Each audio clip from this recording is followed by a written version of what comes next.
Tiếng Anh khi bạn ở buổi hòa nhạc. Can I get past please? Bạn có thể làm ơn cho tôi qua được không? Can I get past please? Can I get past please? Can I get past please?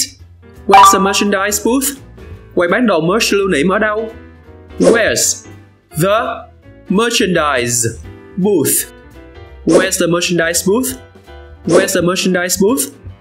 This song is amazing. Bài hát này hay quá.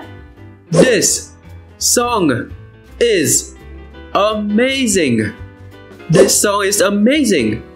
This song is amazing. Sorry, I didn't mean to bump you. Xin lỗi, tôi không có ý va vào bạn. Sorry, I didn't mean to bump you. Sorry, I didn't mean to bump you. Sorry, I didn't mean to bump you. This is my first time seeing this band. They're incredible. Đây là lần đầu tiên tôi xem ban nhạc này. Họ thật tuyệt vời. This is my first time seeing this band. They're incredible. This is my first time seeing this band. They're incredible. This is my first time seeing this band. They're incredible. Can you repeat what the singer just said? Bạn có thể lặp lại những gì ca sĩ vừa nói không? Can you repeat what the singer just said? Can you repeat what the singer just said?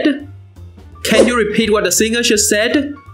I can't wait to see them again next time. Tôi nóng lòng xem lại họ lần tới. I can't wait to see them again next time. I can't wait to see them again next time. I can't wait to see them again next time. Where are the exits? Lối ra ở đâu? Where are the exits? Where are the exits? Where are the exits? Vậy là hết bài. Bạn thắc mắc điều gì về tiếng Anh? Nói mình nghe trong phần bình luận bên dưới. Mình là Dĩ Lê và đây là EngBits. Hẹn gặp bạn lần sau.